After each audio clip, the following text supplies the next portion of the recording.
Nope, sorry, you can't hear me. Good morning. I had the mute on. Whoops. Good morning. So Banamir's here. Good morning. Karen's here. Good morning. Baha. Good morning.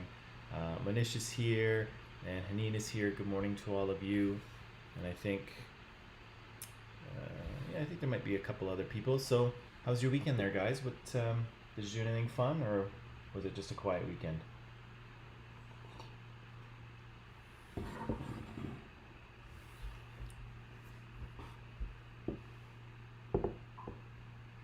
Good morning, Erica, or probably good evening, Erica. Um, let's see, Sam's here. Good morning, Sam. Just slept in. Yeah, weekends are good for that. I slept in a bit too, Karen. I almost slept in a bit this morning, actually. Masheed's here. Good morning, Masheed. I think. Is it? It's done now. So Eid was it on the weekend then? I guess it probably was. I think I saw a number of news things floating around about it. So, but yeah, if it's finished, good for you. Congratulations. I know that's um it's a tough time when you can't eat and you can't drink and oh yes, on Sunday. Oh yeah, so Sunday must have been fun. Um, yeah, especially in like in spring and summer months. I know it's hard because the daylight is so long that um, you wind up going a long time without food, right? Um, But that's great. That's awesome. Congratulations. Um, okay, we got 8 people. Thesis here. Good morning. Um, so maybe you can keep commenting and typing whatever you like, and I'll address it as we go. So today what we'll do is we'll wrap up this sort of critical theory thing and how to sort of approach social justice, and we'll get into something that's a little more, well, it's a little more interesting.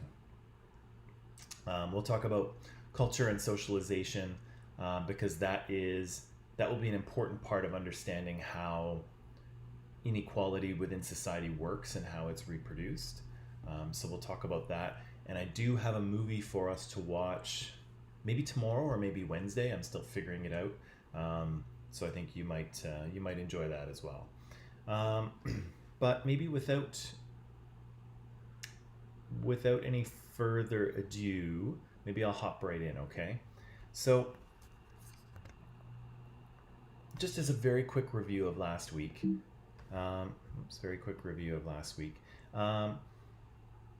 We started off talking about what social justice was. Good morning, Jimmy. We talked about what social justice was, and we said that social justice was based on the idea that all people in society deserve and should have access to the same rights and opportunities as everyone else, right?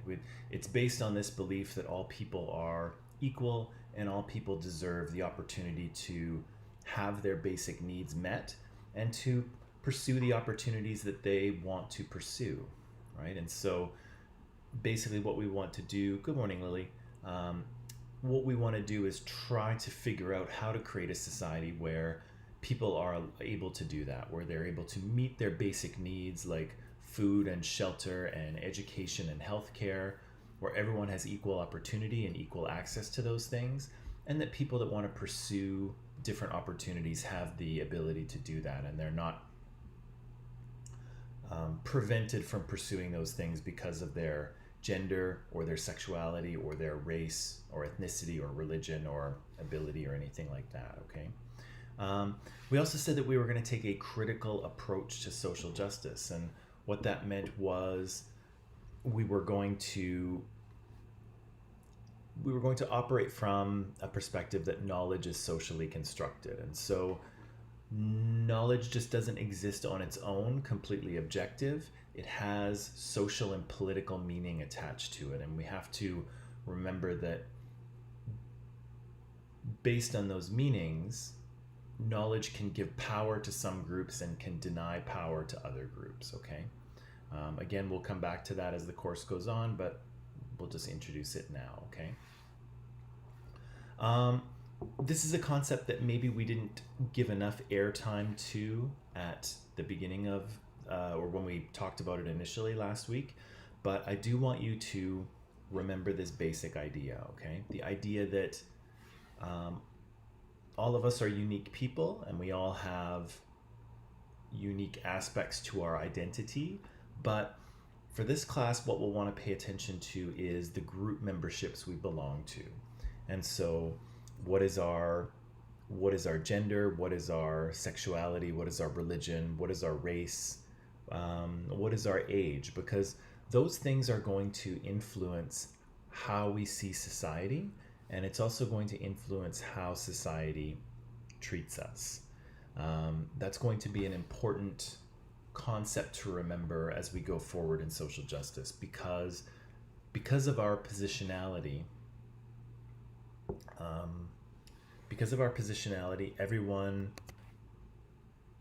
Everyone experiences society differently, okay? And so, as maybe just a quick example, we'll come back to this later, but as I walk through Canadian society, someone like me doesn't experience racism, right? Because racism usually isn't directed at white people.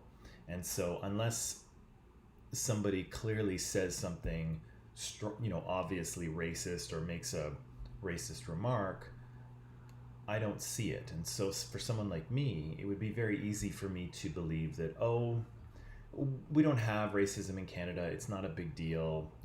That's, the States has that. We don't have it up here. It would be very easy for me to believe something like that because, again, I don't experience it. But people in different racial groups can tell me, of course, that yes, racism does exist in Canada. It's just that because it's usually not directed at me, I don't see it, right? And it has to do with my positionality. It has to do with the way that society interacts with me. And so that's why it's so important, A, to recognize that positionality exists, that we experience society differently depending on who we are.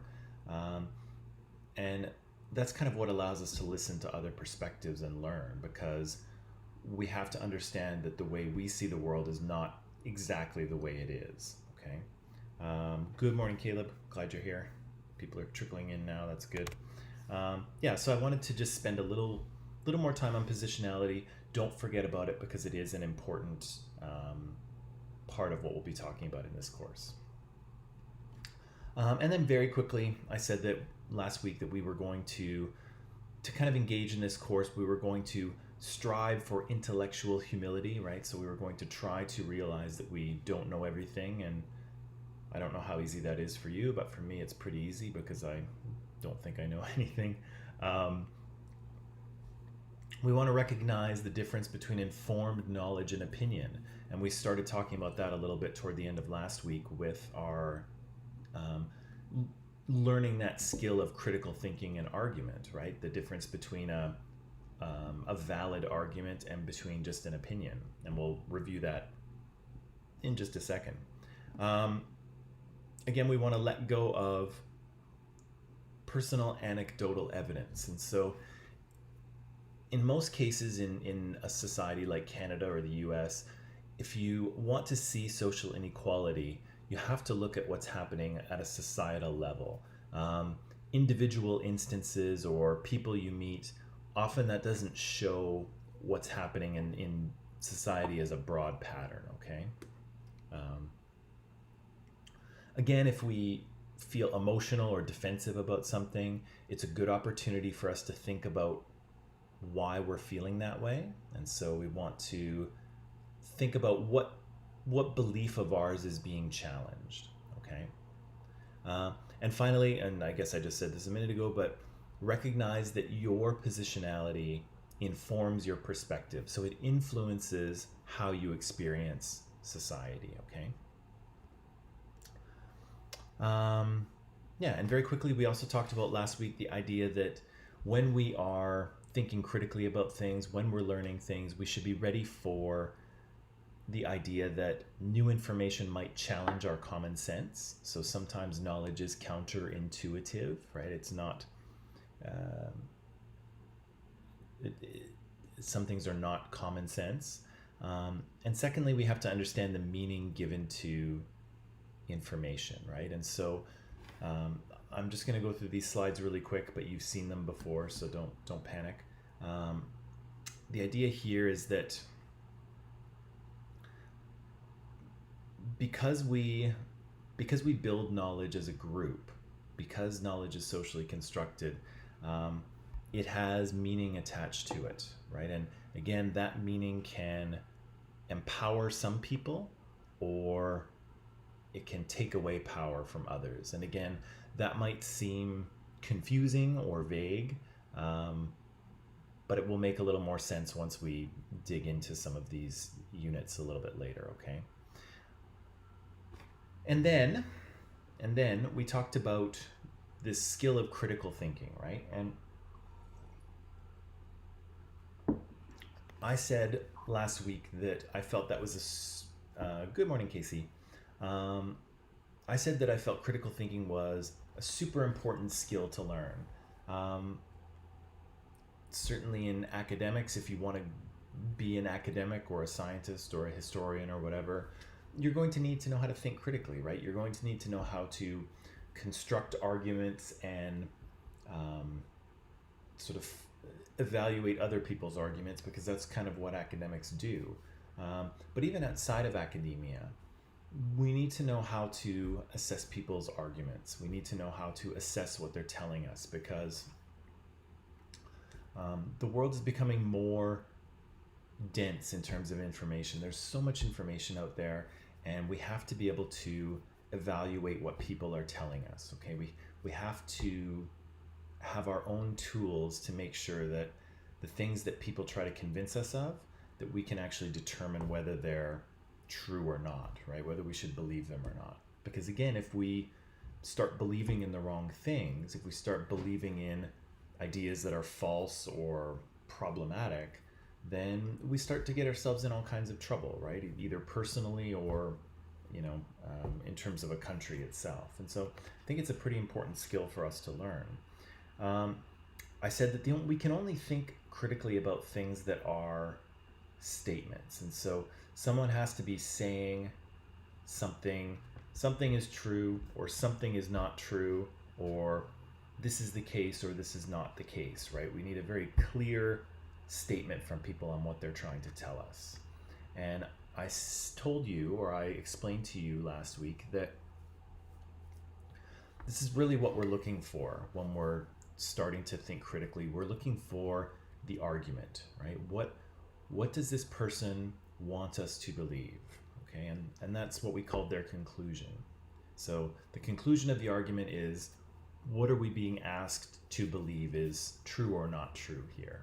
And we said that the things that support that conclusion are premises, right? Other things that we believe to be true. And so if you recall, which I'm sure you do remember, I created this very I created this very simple argument, right? I said that you all should drink coffee. I think that's a good idea. And I supported it with 3 premises. I said it was delicious and it was inexpensive and it will stimulate your brain and help you study and get better grades, right? So I created this little argument here, and I asked you to evaluate it, right? I said, is this a valid argument? And so the first thing I asked you to do was evaluate whether my premises logically supported my conclusion. And so I asked you, are all these premises reasons why someone would drink coffee, right? And I think we agreed more or less that, yeah, somebody might drink coffee because they like the taste of it. Somebody might drink coffee because it's not super expensive. And somebody might drink coffee to kind of help stimulate their brain and give them a bit of a mental edge, right? Those are all reasons why somebody might drink coffee. And then the second thing I asked you to do was consider whether my premises were actually true, right? If my premises were all false, if they were not true, then I have no argument, right? You shouldn't believe my conclusion at all. And so I think if you remember, we discussed a number of ways in which either my premises might be true or ways in which I could try to prove to you that they're true, okay? And I think at the end that we agreed that it was a decent argument, right? And I could probably provide some more evidence that demonstrated my premises were true, and so I had a reasonably good argument. And so if you remember, after that, I asked you to come up with your own arguments, and we kind of we talked about a few of those, and I think we had a pretty good grasp on it for the first try in terms of creating our own arguments and understanding how they worked. But this won't be the end of arguments and critical thinking. We will come back to it over and over again. I wanted to ask you a quick question, if I could. Since we're reviewing and we're at this point. On Friday, I asked you to come up with some arguments, and you all did, and we sort of got into that big video conference in Microsoft Teams. But lots of people didn't want to turn on their cameras and sort of say anything. And so I wanted to ask you why. I wanted to ask, were you a little bit shy or uncomfortable with kind of being on camera? Were you not camera ready? Were you not beautiful enough, do you think, to be on camera? Did you Yeah, why were so few people on camera, I guess is my question. Were you just not ready for it, or were you kind of uncomfortable being on camera in front of so many people? That's kind of what I wanted to ask you. So what was up with that? Because I think we do need to do that. We do need to interact face to face, but we also need to do it in a way that doesn't make people uncomfortable. And so what was kind of going on for you there? Hmm.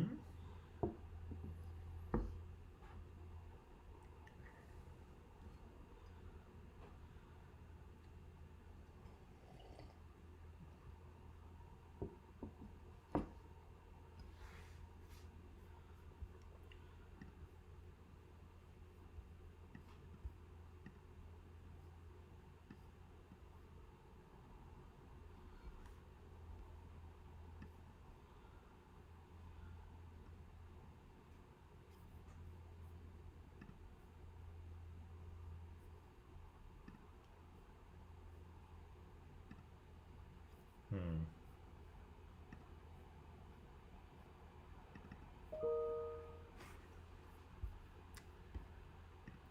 Let's see here. I think some people are typing, I think.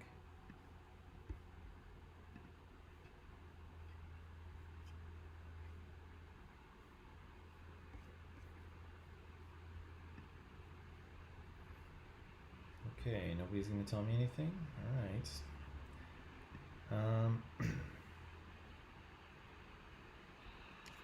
Okay. Depends on where I'm at. Okay.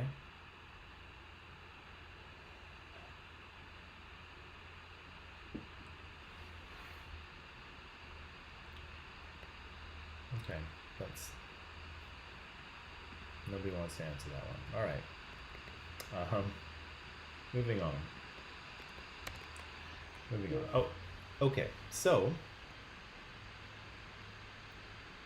I created this argument, right? And I asked you to evaluate whether it was a decent argument. And again, I think we all agreed that it was. And so we kind of constructed our own. A few people mentioned them in our video chat, and I think they were good arguments. Not ready in pajamas. Okay. Well, and that's fair. That's fair, Erica. Um, okay. Here's a little exercise that I'd like us to try, okay? So these are some very simple arguments, okay? 5 very, very simple arguments, okay? Now, what I'd like you to do is in the comments is tell me what the conclusion of the argument is, okay? So let's look at the first one here. The first one is because assault rifles, so those are those kind of machine guns that go brrr, because assault rifles have no peaceful civilian use, the Canadian government should ban assault rifles. So, what are we being asked to believe in that instance? What's the conclusion of this argument?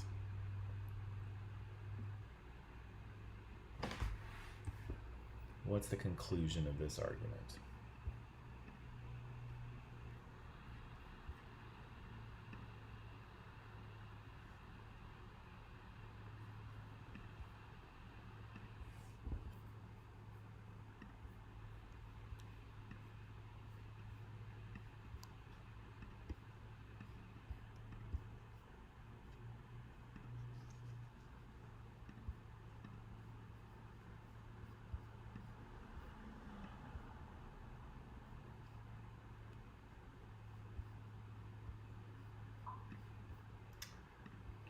Let's see here.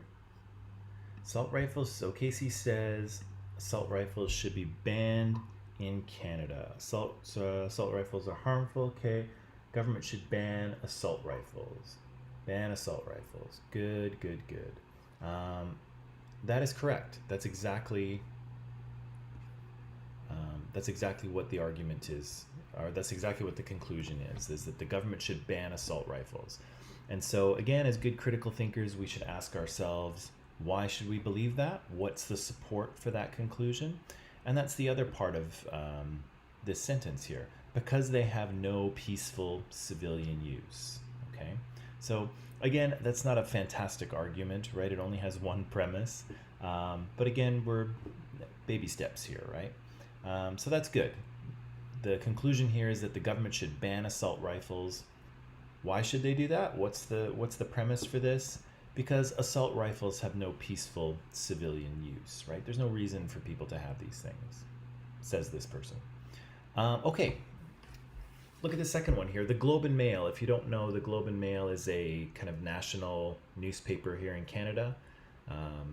Most people, I think, read it online, actually. But yeah, the Globe and Mail's report on business says that people should invest heavily in stocks. Therefore, investing in stocks is a smart move. Okay, so what's the conclusion here? What are we being asked to believe?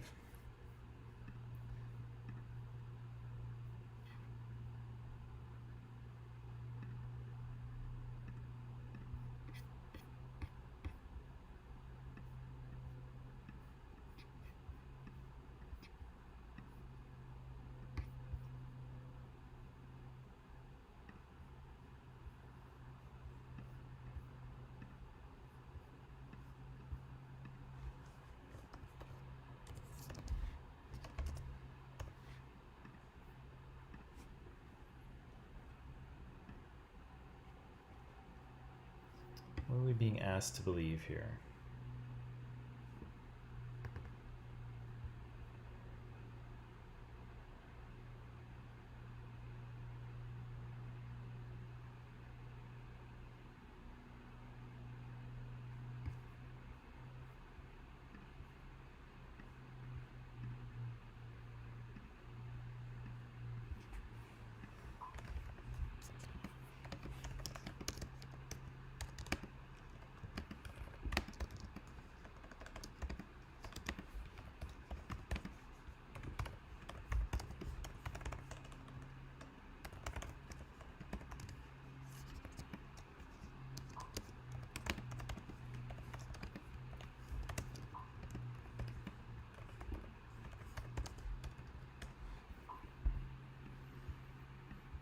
Okay, so Casey says investing in stocks is a good way to earn money.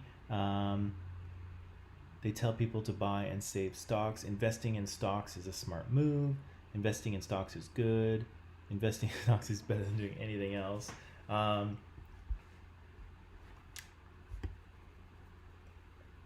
Yeah, you're correct, right? What we're being asked to believe here is that investing in stocks is a smart move.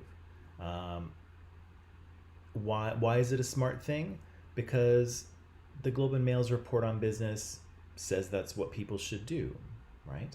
And so if you're questioning this one a little bit, you probably should be, because I think there's a missing premise here. Okay, so people should invest in stocks. Investing stocks is a smart move. That's the conclusion. Why should we believe that? Well, because the Globe and Mail report on business says that that's what people should do, right? So, but that's not a really good premise, right? Because someone says so it's not a great reason to do something. And so what's missing here, I think, is probably the idea that the Globe and Mail is an authority on financial matters in Canada, right? So if we change this, if we added in a premise and we said that investing in stocks is a smart move, that's the conclusion. And then we asked ourselves, well, why? Why is it a smart move? Well, premise number one, because the Globe and Mail report on business says that it's a good idea. And premise number two, the Globe and Mail really knows what they're talking about, right? They're an authority in financial matters. If we had that, it would be a better argument. But again, for now, it's just very simple. And, you're right. Investing in stocks is a smart move. That's the conclusion. Okay, let's look at number 3 here. When Joseph takes the bus, he is always late. And he's taking the bus today, so I'm sure he's going to be late. Okay, maybe a trickier one, maybe not. But what's the conclusion? What are we being asked to believe here?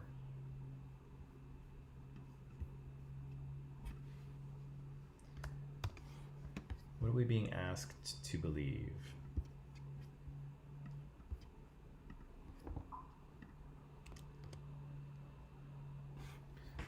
The bus is slow, okay.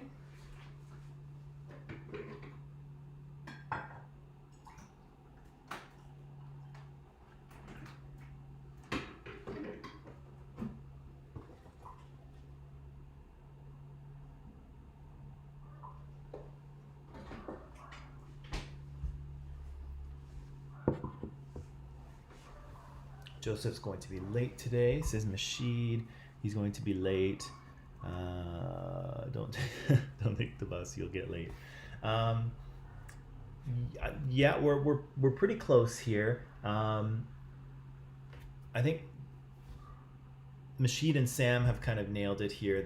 The conclusion, the thing we're being asked to believe, is that today Joseph is going to be late, right? That's the conclusion. And so, again, as good critical thinkers, we're going to ask ourselves, why? Why should we believe that? Why is he going to be late? Well, he's always late when he takes the bus, and today he's taking the bus, right? Those are our two premises. Yeah, well, Erica says Joseph will always be late. Well, as long as he's on the bus, he will anyway. But the conclusion here is that Joseph will be late today. Okay, and why should we believe that? Because every time he takes the bus, he's late, and today he's on the bus, right? Those are our two premises. Okay, number 4. Actually, this one maybe doesn't make sense in a coronavirus world, but anyway, wow, this movie is on iTunes and it was never even shown in theaters. It is not a good sign when a movie goes straight to iTunes without ever being shown in theaters. It must be pretty bad. Okay, what are we being asked to believe here? Simple argument. What are we being asked to believe?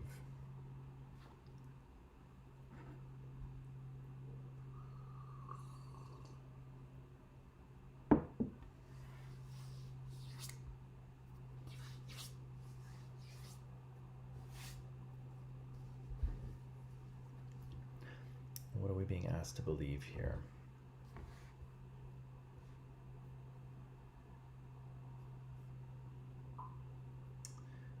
Mashid says the movie must be pretty bad.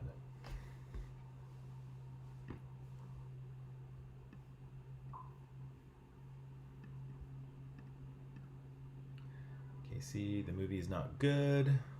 What else? Boss says there's something wrong. There's something deeply wrong with this movie.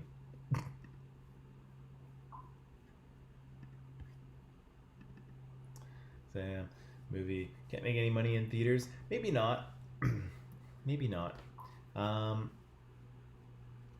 movie on iTunes, not theater. Must be pretty bad. Okay, that's kind of the common ground between all of you, and you're correct.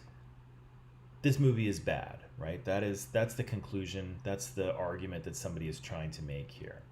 And so, again, as good critical thinkers, we should ask ourselves, why should we believe that? Why should we believe that this is a bad movie? And so we've got a few premises here, right? The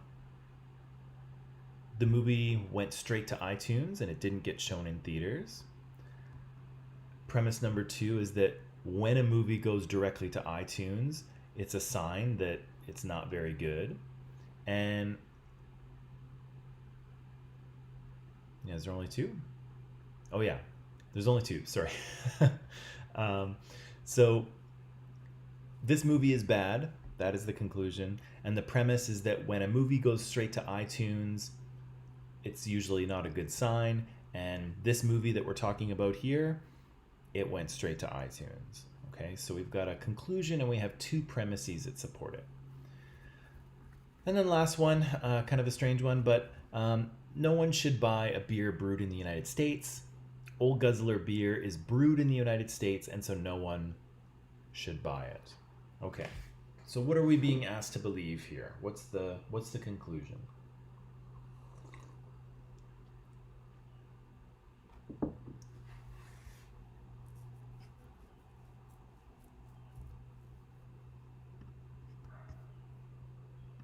What are we being asked to believe here?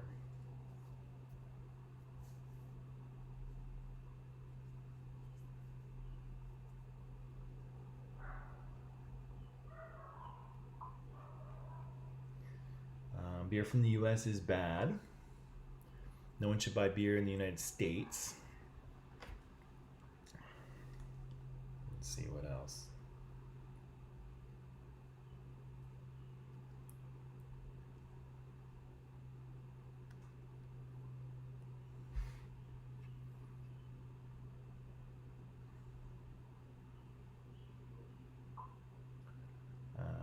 Old Guzzler beer is bad. It's got a pretty bad name, actually, but no one should buy a beer that is brewed.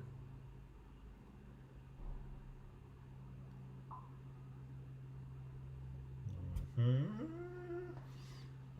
don't know that anyone has it perfectly. Everybody's kind of dancing around it a little bit.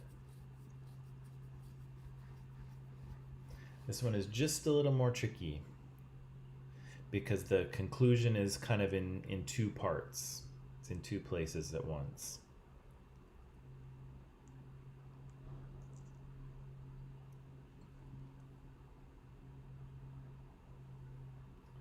In two places at once. I'll just give you another few seconds and then maybe I'll help you. Beer is brewed in the US and it's bad. Okay.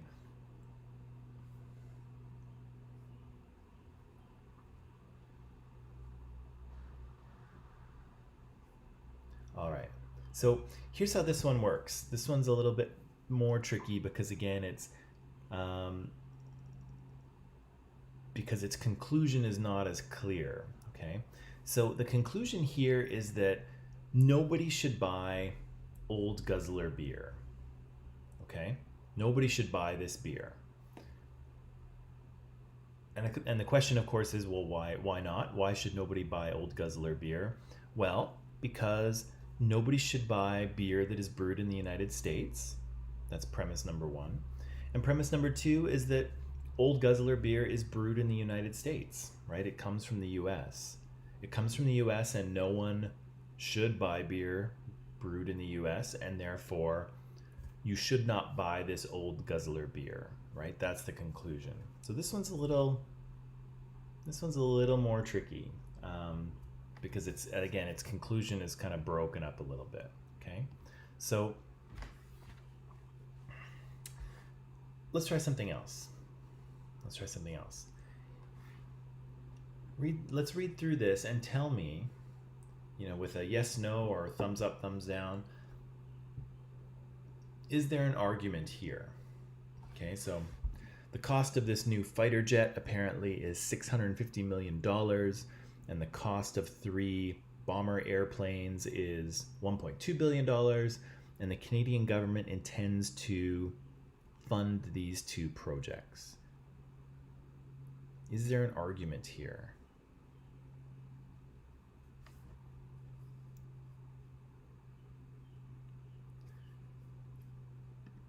Is there an argument here that you can see?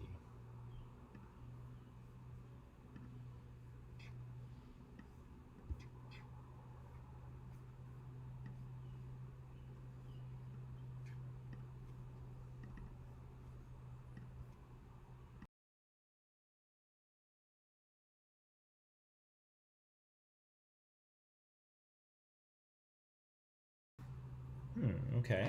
Karen says yes. Erica says no.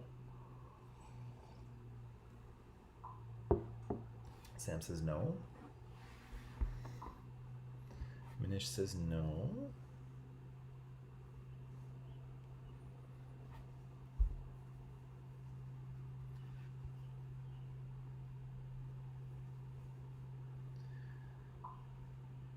Boss says yes.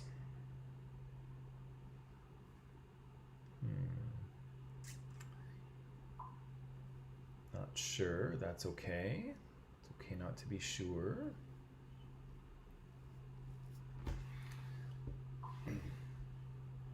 Lily says no. Yeah, so if you said no, you are correct. There is no argument here. We're not really being asked to believe anything. What we have is we have three statements. They're all kind of on the same topic, right? About military airplanes and their cost and whether the government's going to buy them or not. But we're not really being asked to believe anything, and none of these statements, none of these sentences is really built in a way that it supports any of the other ones, right? They're just kind of all on the same topic, but they're all just sort of factual. There's no, they're not really trying to convince us of anything. However, we could, okay, I believe you, Baha. But we could turn this into an argument with a little bit of extra work, right? We could add a few sentences. So have a look at this. Whoops. Have a look at this. Now we have an argument here. So Canada's Auditor General, so that's kind of the person who makes sure that the money is being spent correctly. The Auditor General says that any weapon that costs more than $50 million will actually impair our military readiness. And so it'll actually make us less ready. Our military will be less ready. The cost of this fighter jet is $650 million. The cost of the 3 bombers is $1.2 billion. We should never impair our military readiness, right? We should always make sure our military is as ready to go as possible. Therefore, the Canadian government should cancel both of these expensive projects. Okay, so now we do have an argument. What's the conclusion here? What are we being asked to believe or asked to agree with?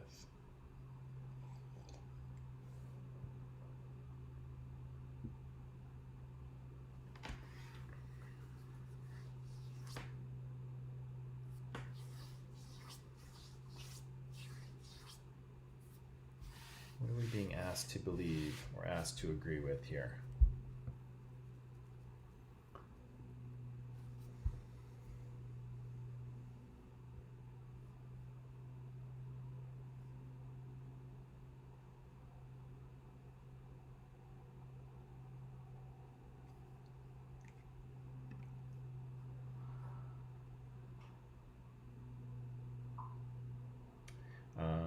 The project should be canceled, says Erica. Okay.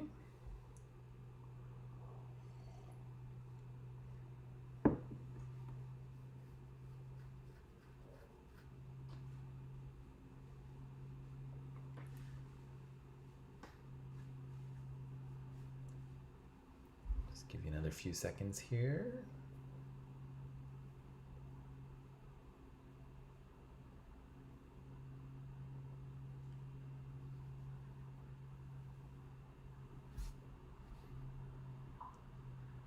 Cancel the project so you don't impair military readiness. Okay. Any weapon that costs more than $50 million should be canceled. Government should cancel these 2 projects. Okay. Projects cost too much money.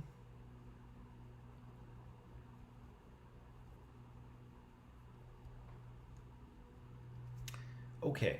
So, Erica, I think you've nailed it, that the project should be canceled. Manish, you've got it too, to cancel the project, but you've also got a little piece of a premise in your answer there too, which is not the end of the world, but I'm just pointing it out. Casey, you've got a premise there that a weapon that costs more than $50 million should be canceled. So you've got a bit of the conclusion and one of the premises as well. Lisa, you're right. The government should cancel the 2 projects. That's good. And Sam, you've kind of paraphrased the conclusion a little bit, but that's okay. But yes, so the conclusion here is that the government should cancel both of these expensive projects. That's what this person wants us to believe. And so, well, why should we believe that?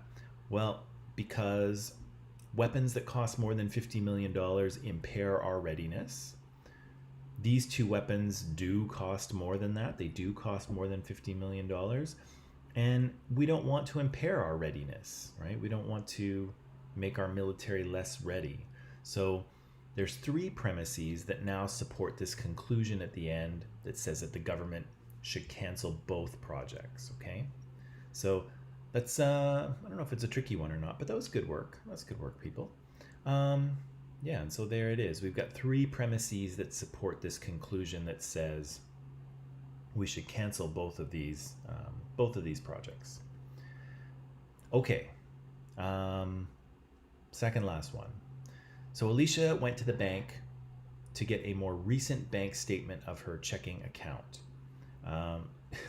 Once upon a time, like 100 years ago, before smartphones and apps and computers and internet, you actually had to go to the bank to figure out how much money you had in your account, and you had a little paper book, and they would print out how much money you had in your account. I know that's, hundreds of years ago, but anyway. Alicia went to the bank to get a more recent bank statement of her checking account because she was living in 1985. The teller told her that the balance was $125. Alicia was shocked that it was so low. She called her brother to see if he had been playing one of his twisted pranks, his twisted jokes, but he wasn't. Finally, she concluded that she had been a victim of bank fraud. Okay, so my question for you here is this an argument? Do we have an argument here? What do you think?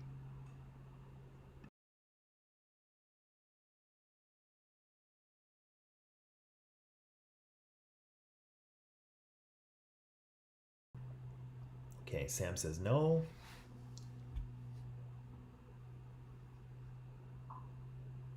Manish says no.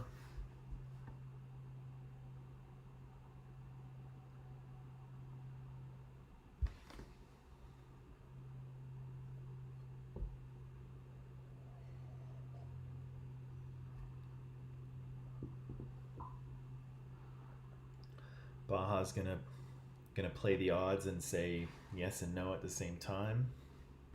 It can only be one. It can't be both at the same time.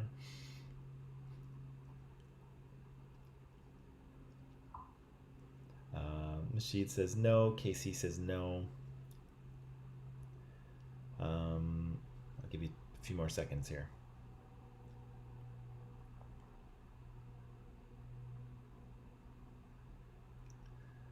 So if you said or if you thought no, Haneen says maybe no.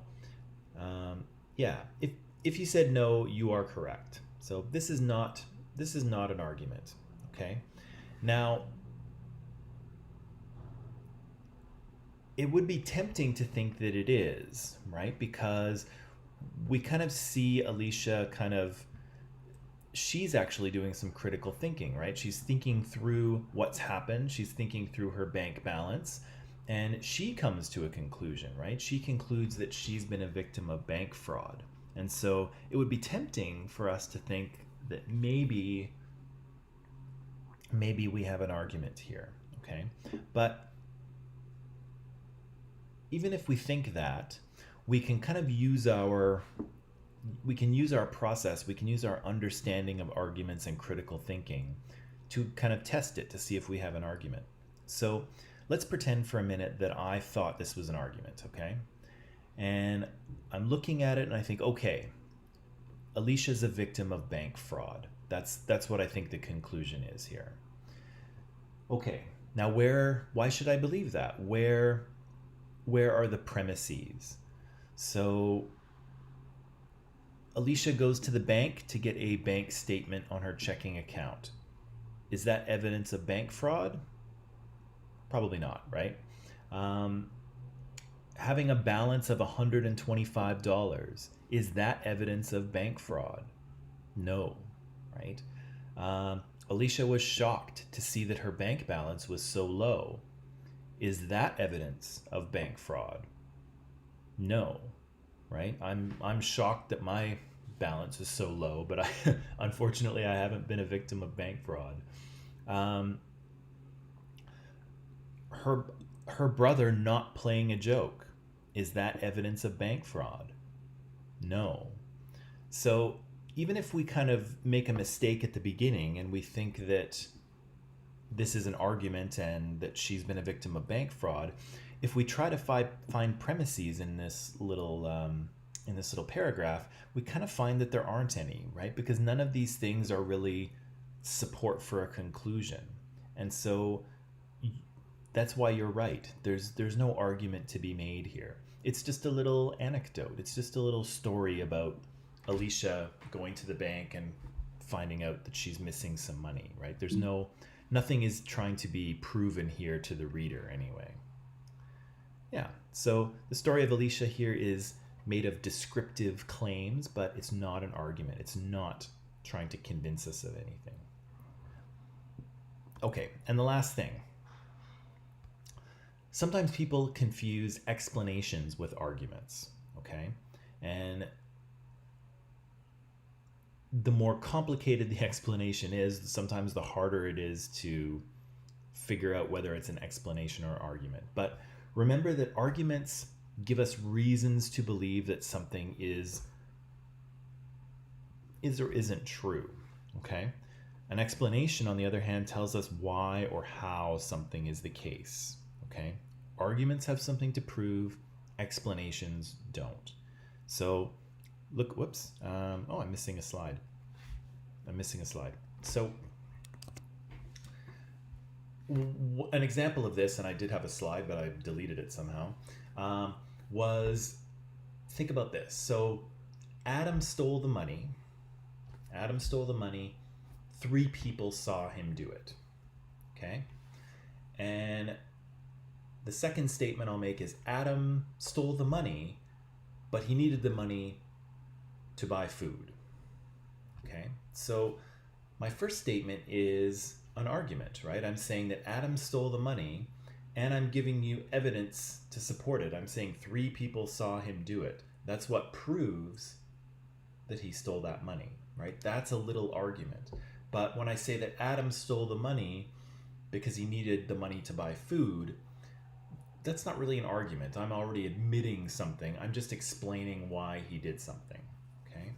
So arguments and explanations are not the same thing. Explanations tell you how and why something happened. Arguments are trying to convince you that it did, okay? So they're a little bit different. Okay, so we'll come back to that skill of critical thinking not over and over again. We'll come back to it again because we're just kind of getting in on the ground level, and there's some things that we've brought up already, like counter arguments and bias and things like that, which we still have to deal with, and we haven't dealt with them yet. So those will come a little bit later as we get into things.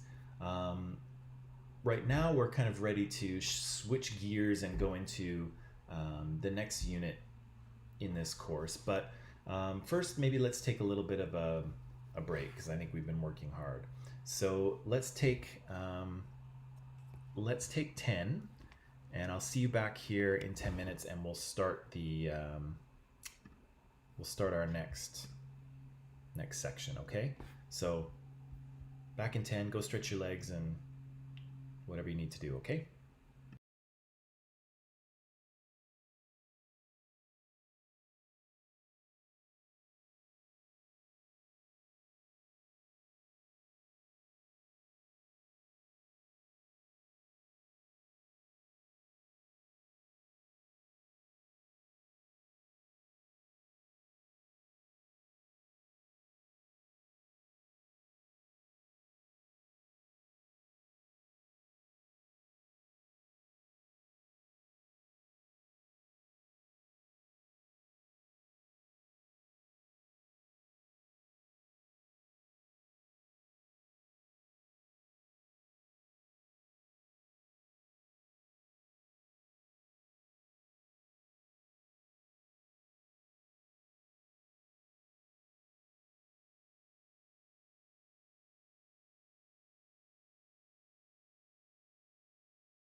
Okay, people, and we're back. So, what we'll do now is we'll kind of leave that critical thinking, critical theory thing behind for a little bit.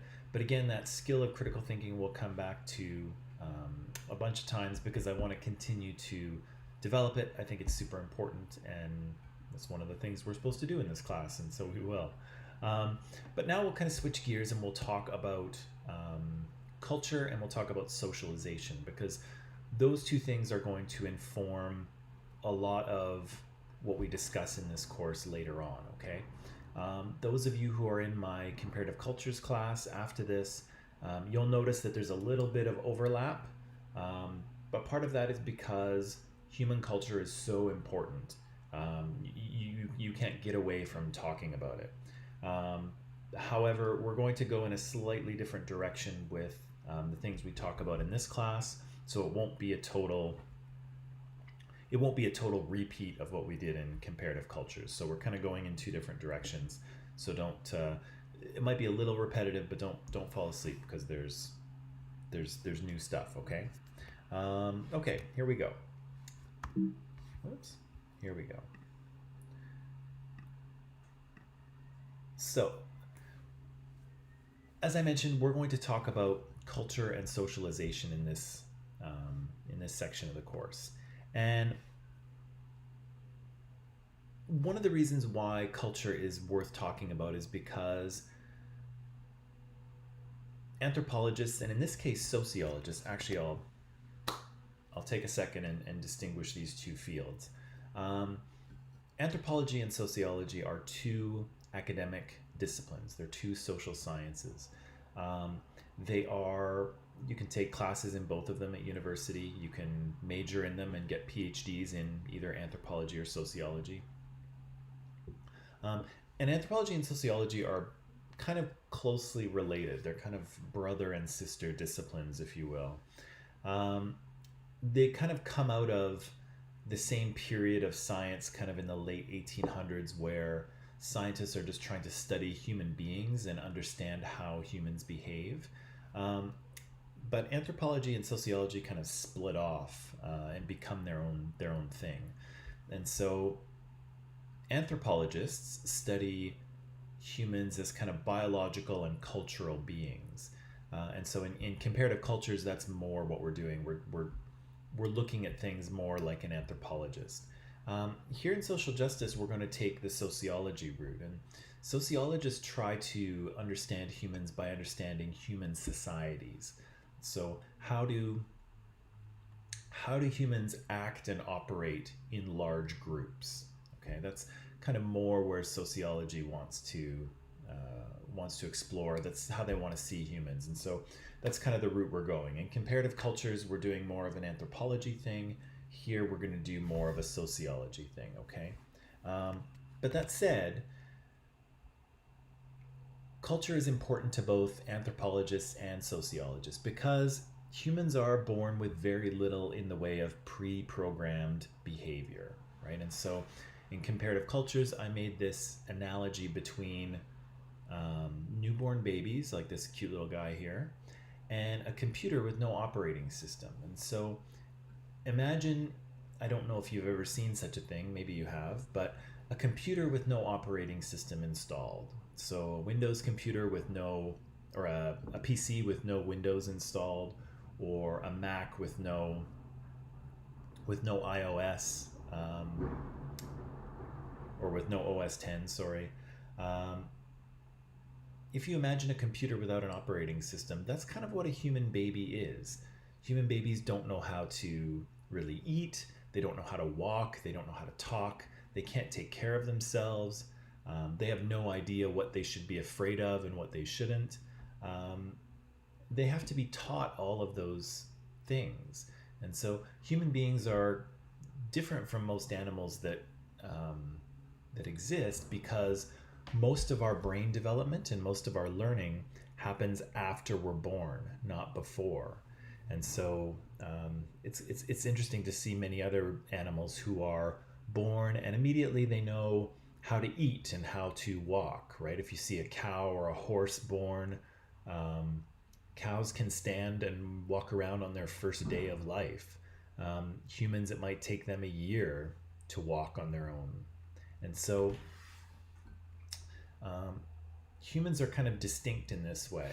Um, and so it's important to understand culture because it's so much a part of who we are and what we do and how we behave.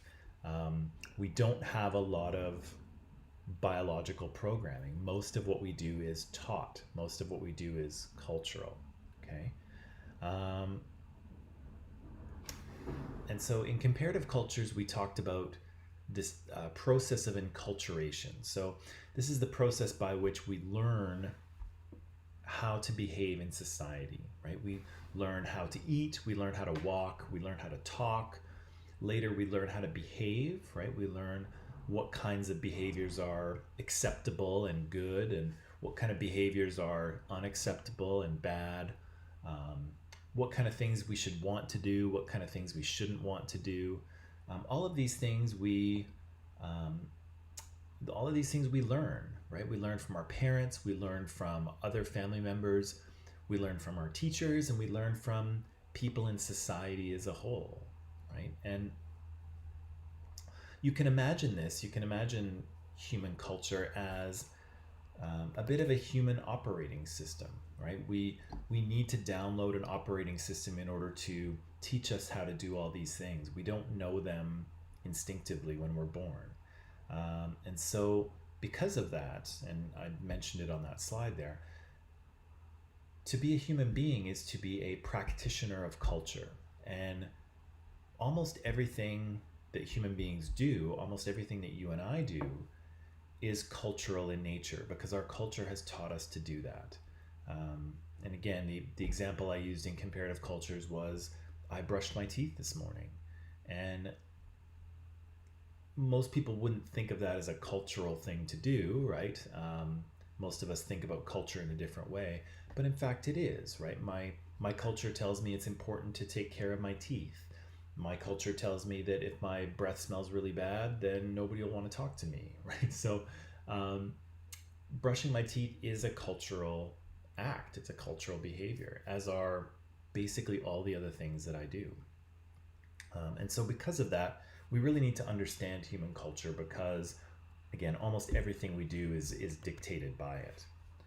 Um, yeah, so this is what we'll say culture is that it's a system of shared beliefs and values and customs and behaviors and artifacts and physical things that are common to members of a society. Okay, that's what a culture is. And often when we think about culture, we think about the stuff that is very easily seen, okay? The stuff that's very obvious to us. And so the way a certain culture might dress, the type of food that a culture usually eats, a language, dances, music, religion or ritual celebrations, all of those things are kind of very obvious um, expressions of culture. And often they're the things that we think about most easily when we think about culture. Um, but that's not all of what culture is. And it's not even the most interesting part of what culture is. All of those things, and in this little diagram on the screen, you can see those things are kind of on the surface of culture. And so they're the things that are most easily seen by outsiders. But there's a massive amount of cultural belief under the surface, things that are not entirely visible to most people, and sometimes not even entirely visible to the people within a culture. And so if you look below the surface on this little diagram, you'll see there's all kinds of ideas about how people should behave and how people should act. And so you see courtesy, right? What does it mean to be polite in your society, in your culture? Your concept of time. Some cultures are very time conscious, and I think Western cultures are probably like this. We try to be very punctual. We try to sort of run everything to the minute. Some cultures aren't like that. Some cultures are very loose around time, and things kind of happen, when they happen, right? Um, Ideas about personal space, how how close should someone stand to you so that you feel comfortable, right? That's a cultural belief. Um, Body language, right? How do we communicate with each other through our bodies?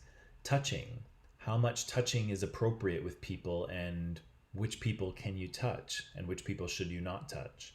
Those are cultural differences, right? Um,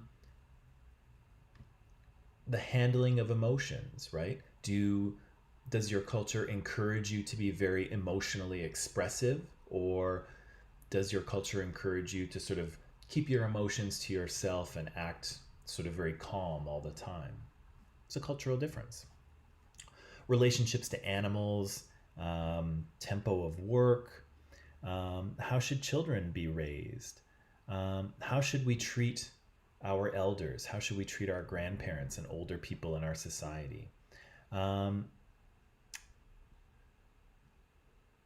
as we go deeper here, you see the concept of the self, right? So, what does it mean to be an individual person? Ideas about the past and the future. What things are obscene, right? What things, should not be looked at, and what things should. Ideas about sex and age, and class and occupation. What does it mean to be a man? What does it mean to be a woman, right? All of these things are very deeply held beliefs within a culture. And so sometimes they're not as easily seen from the outside, number one. And number two, as you go deeper, you'll see that there is more emotional investment. Okay. And what that means is that the deeper you go into culture, and I'm using that diagram to help me out here, the deeper you go, the more emotional attachment people have to those ideas. And so when you break them, when you violate those rules, they have a stronger emotional reaction to them. Okay. And so people tend to be less emotionally attached to, say, their culture's food or language. But when you get very deep into, like what kinds of things are obscene, that is a very strong emotional reaction for people. And so every culture has a large collection of beliefs and values and things that they hold on to. But some of those beliefs and values are more powerful than others, right? And so breaking the rules sometimes has more of a reaction depending on what rule you break, right? Yeah, so culture has all of these and more, right? This is a simplification. Excuse me, sorry. This is a simplification of how cultures work. So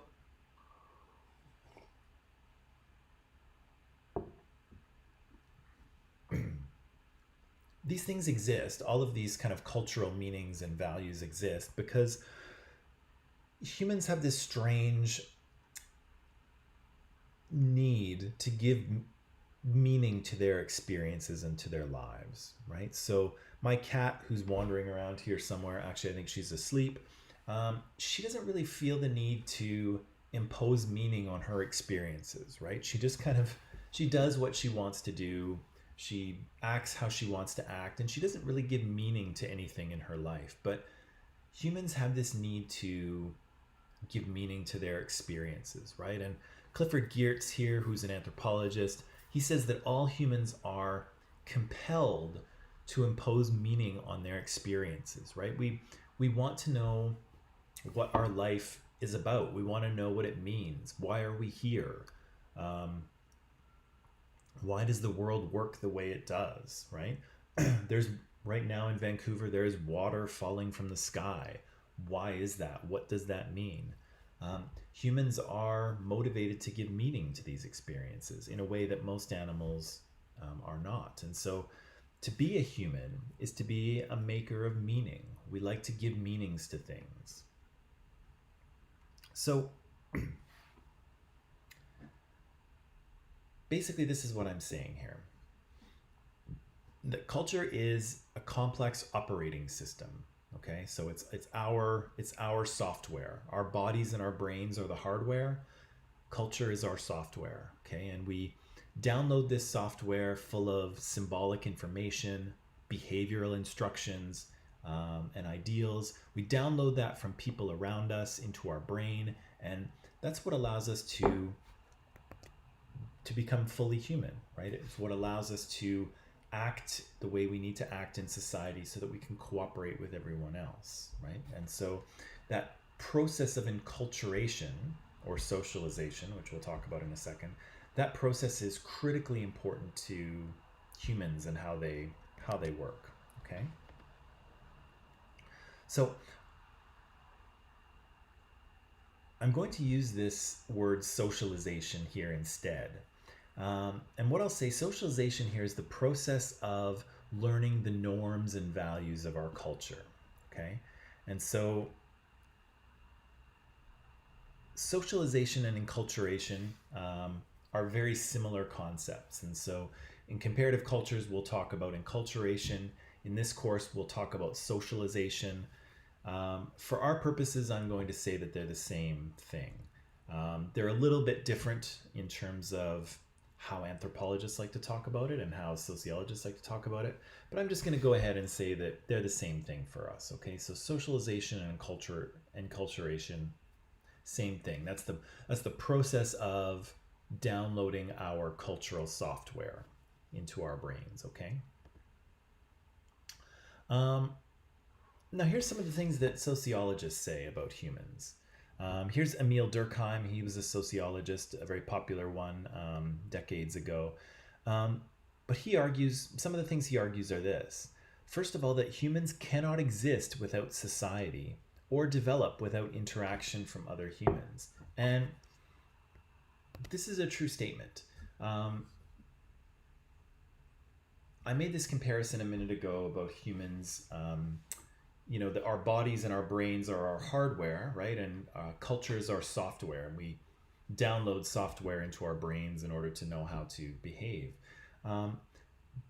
But that's not entirely true, because with humans, the downloading of our software, so learning culture from people, is actually what allows our hardware, our brains, to develop. And so human brains will not develop without interaction from other humans, okay? And so all of us can speak language, right? Some of us speak 2 languages, some of us speak 3 or 4 or even more, which is very impressive. But the fact that we can speak language, the fact that we have neurons in our brain and parts of our brain that have developed and allow us to speak language, those only developed because people were around to teach us. If there was no one around to teach us language, if nobody ever spoke to us, those circuits, those neurons in your brain would not develop. They need interaction from other people in order to develop properly. And so Emil Durkheim's very right here in saying that humans need society in order to develop, and people will not become fully human without that interaction. That's true. Emil also says that society allows humans to feel connected to something larger than themselves and to feel connected to one another. That's an important part of human beings as well, right? Like we said, humans aren't solitary creatures. We don't go and live off in the wilderness by ourselves usually, right? We are social animals. We're group animals. We're animals that cooperate to survive. And so Emil Durkheim here is saying that that's important for us. We need to feel like we're part of a group. And finally, he says that what makes us human is our interaction and dependence on one another. And we've talked about that in comparative cultures. One of the things that makes humans so successful is our ability to cooperate, our ability to work together, and to work together in large numbers and in flexible ways, right? That's part of the secret to our success as a species is being able to cooperate in that way. And so all of us undergo this socialization process. So we all, really throughout most of our lives, I think certainly all of you are still in this socialization period, and maybe even I am too. This process in which we learn the meanings and the practices and the behaviors that will allow us to cooperate within a culture. And so, as an example here, you can see girls learn how to be daughters and sisters and friends and wives and mothers, and boys, of course, will learn how to be sons and brothers and husbands and fathers.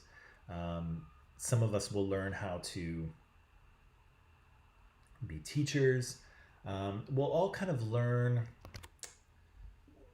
in a way, we'll all kind of learn how to play the role in society, how to play our roles in society. Okay. And so I will sort of go out into the world and I will kind of perform the role of man, right? I know how to act as a male, as a man. I know how to act as a teacher. I know how to act as a Canadian citizen. And so I will go out of the house, I will go about my life, and I will perform my roles, almost like an actor does.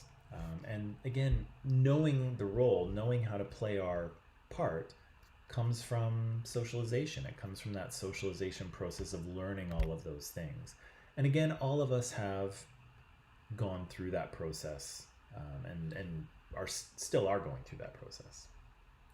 Okay. So here's what I would like you to do, and I think this might take us to the end of class. What I'd like you to do is to read this section of the textbook. And so again, remember the textbook is posted on Student Portal under Course Documents. You'll see it there. I've got just a few pages for you to read, and it talks about what beliefs and what values and beliefs are. Okay. And so what I'd like you to do is to read that section of the textbook. I would like you to answer these questions. So what's the difference between a value and a belief? How do societies encourage people to act according to cultural values? And third, what are norms? And then, excuse me, I'm okay.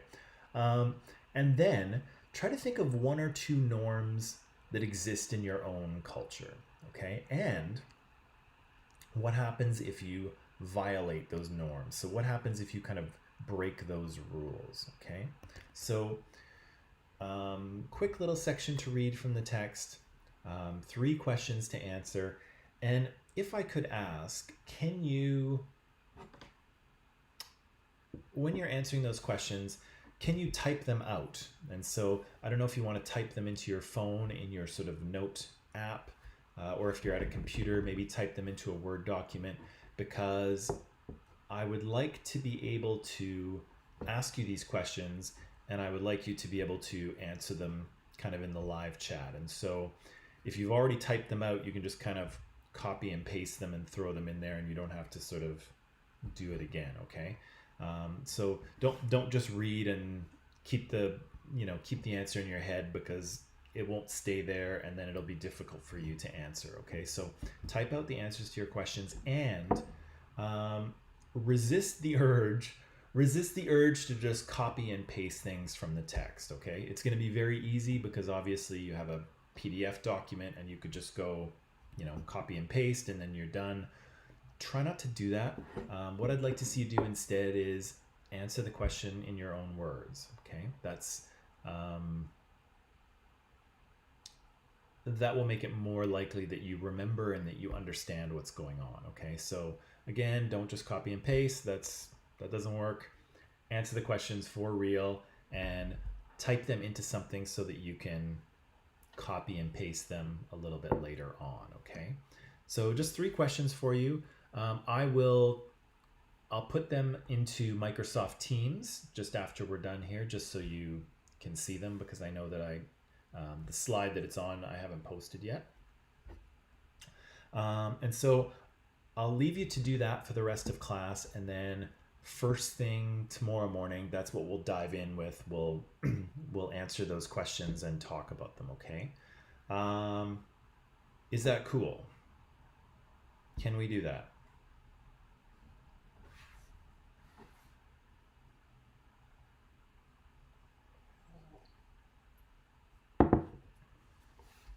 Is that cool? Can we do it? Thumbs up, thumbs down. Very cool. Okay, I'll take very cool.